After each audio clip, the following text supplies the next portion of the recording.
What's popping, gamers?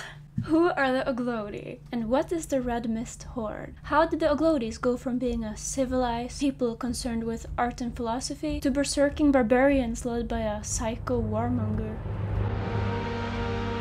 The Oglodis are generally big and muscular with red skin, pointy ears, and orc-like features on their faces. Though my scale is a little bit misleading because, despite their strength, not all of them are morons like Axe. In fact, some of them are highly intelligent, probably near the same level as humans. The smarter ones, like Warlock and Sorlakan, are able to learn magic and write literature and plan elaborate war plans. But as I will get back to, they are still a little lacking compared to smarter kinds like Keen and humans. Their hair is usually black and fades to grey as they age. Their orcish features, body size, and redness of their skin varies a lot from individual to individual, and one theory is that their skin pigment fades as they age.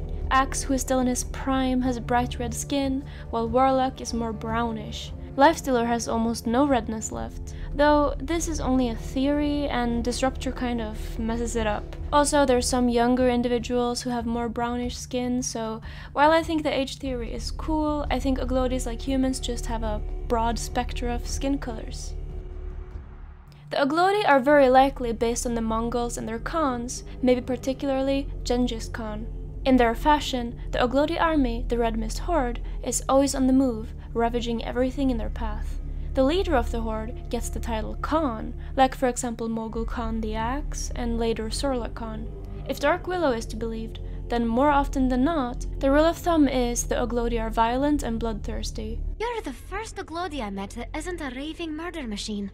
This is maybe why they dislike the Keen so much, since they are their stark opposite, small and highly intelligent. They have in common, though, that they are both less likely than other kinds to use magic. Keen favor science, while Oglodi favor brute strength. Another peculiar thing they have in common is harassing trolls. The Keen have been known to shoot at them, and the Oglodi have been hunting them. Lastly, some Oglodis ride a kind of reptile called striders. That's the basics of the Oglodi culture, but they aren't just one big people who shares lifestyles and history. There is probably many, but there seems to be two major Oglodi societies, both of which used to be great civilizations. One is a tribe in Upland Druid, and the other is the capital, which after its destruction split into a rebuilding tribe and the nomadic Red Mist. But instead of explaining each society and their history in one go, let's do it chronologically by talking about each Oglodi hero. Okay, let's start with the ones who we don't know what tribe they belong to. We don't know where Lifestealer is from, likely because he has lost his mind. He doesn't even know who he is himself, so it only makes sense that we don't know either. What we do know though, is that he was a thief imprisoned in the dungeons of the Kingdom of Devark, where his punishment was rotting in a cell for the rest of his life. But to make matters even worse, they had cursed him with immortality, so that the life sentence would go on for eternity. He had gone completely mad and lost himself, and his body was unrecognizable. He was so far gone that he didn't even think of escaping anymore. But his cellmate, a wizard, thought otherwise.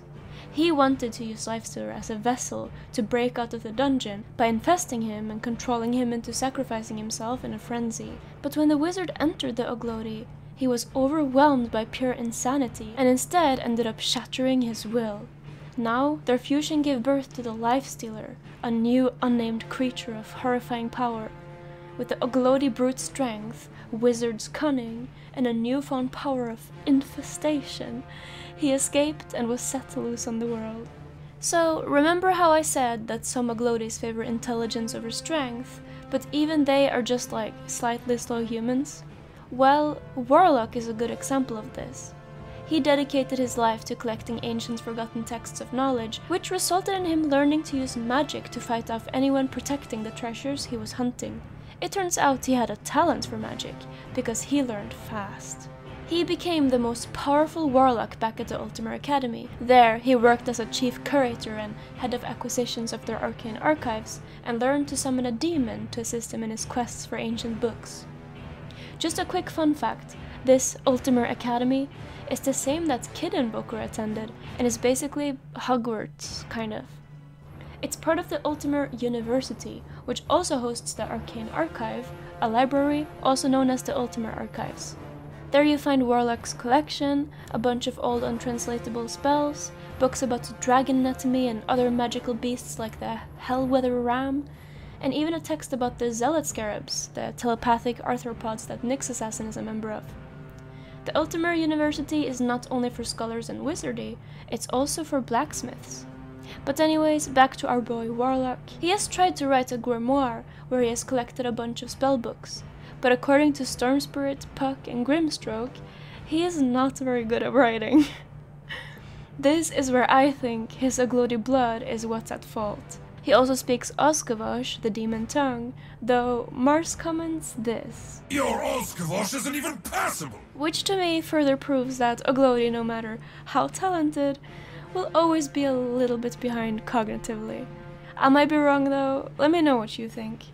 Disruptorus from Upland Druid, which I mentioned earlier, is one of the ancient Aglodi civilizations. Though don't confuse the Aglodi inhabited Upland Druid with the regular Druid.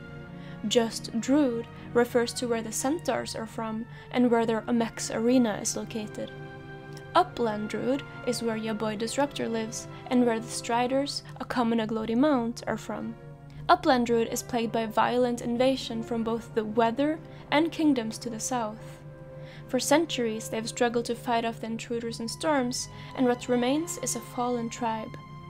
The ancient knowledge of how to control the storms has been forgotten, but the people still worship the weather. That was until Disruptor went to explore the ancient ruins and learn how to harness the power of thunder. Disruptor is a good boy and uses this power to protect his people. He is small for an Aglodi, which is maybe why he has more empathy and disdain for mindless violence. Dark Willow and Pangolier really respect him when comparing him to the terrifying Sorla Khan, as you can hear in these voice lines. I apologize for lumping you in with the Red Mist Horde. You are nothing like Solar Khan. Tell me you are not still upset, Disruptor.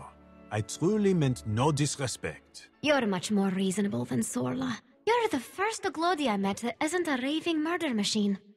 Axe is, at least to me, the poster boy of Dota 2 and the first thing that comes to mind when I think Aglodi. He is a moron, but an incredibly strong one. The only thing he cares about is being the best, so he seeks out danger wherever he can find it to try to get a challenge for once. He does this with his bard, Goodkind, who records his adventures and writes best-selling novels about them. The combo of Axe, who has the mind of a child, and Goodkind, who is very affluent, creates some funny interactions such as... Axe is a man of many talents. Well, one talent. The murder talent. However, that seems to be enough for Axe to attract a legion of devoted fans that follow his adventures. It also probably helps that Axe's bard Goodkind is good at what she calls embellishment. Axe is unsure what the word means, but it's probably a good thing. But Axe's and Goodkind's adventures didn't start until after Axe's involvement with the Red Mist.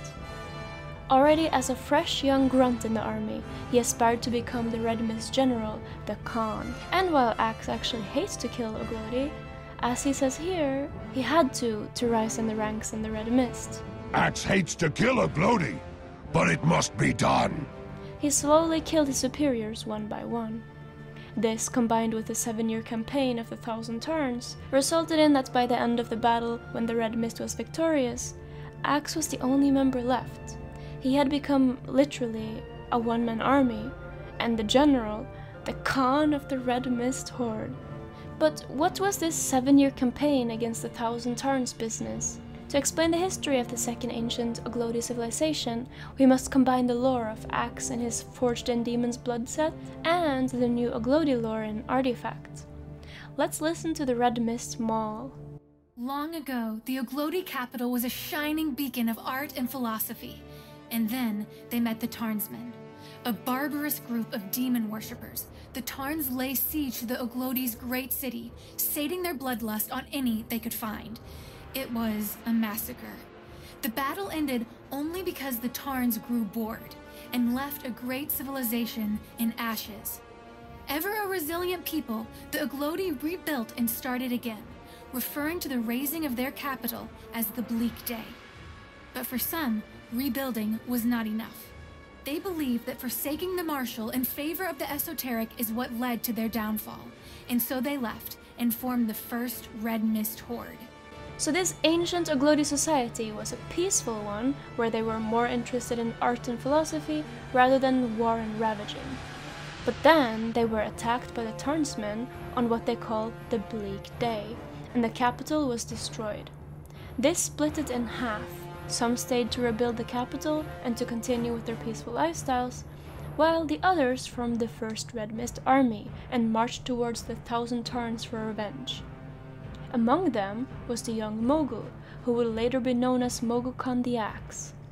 The original Red Mist Horde, as we know through Axe's Dota lore, then was slain by the Tarnsmen and Axe himself through the 7-year campaign. But in the end, the Oglodi side was victorious, and the peaceful capital could rebuild safely. Or could they? Meanwhile, the Stonehill Empire and the Bronze Legion had been growing in power. So Sorla Khan realized that, eventually, Legion Commander and her hungry Emperor Galanius would come to conquer the Oglodi tribe as well. And so, a new Khan rebuilt the Red Mist and suggested what no one else dared. Instead of waiting to be targeted eventually, she wanted them to go and bring the battle to Stonehill. In Dota, we know that Sorla Khan is a terrifying, cunning, powerful goddess, I mean Oglodi, feared by basically everyone. She is pissed at Axe, likely for slaying the Red Mist in the past. There is a theory about a love affair in the past too, but I will save that for my upcoming Axe video. He is next up in the Dota lore series. But I digress. Sorla leads the Red Mist towards Stonehill, and everyone is shitting their pants. Because she is not only incredibly strong, she is also a cunning strategist. She is planning on pretending to siege Stonehill through Tauren, so that the Bronze Legion will send all their troops there, and then teleport behind them through Roseleaf, which will lead them directly into an undefended Stonehill. And that would have worked if it wasn't for Legion Commander figuring out Sorla's plan and answering by occupying Roseleaf to clash in battle there instead. But unfortunately for Legion Commander, the Vools, who are the dog-like people living in Roseleaf, didn't like being occupied and rebelled.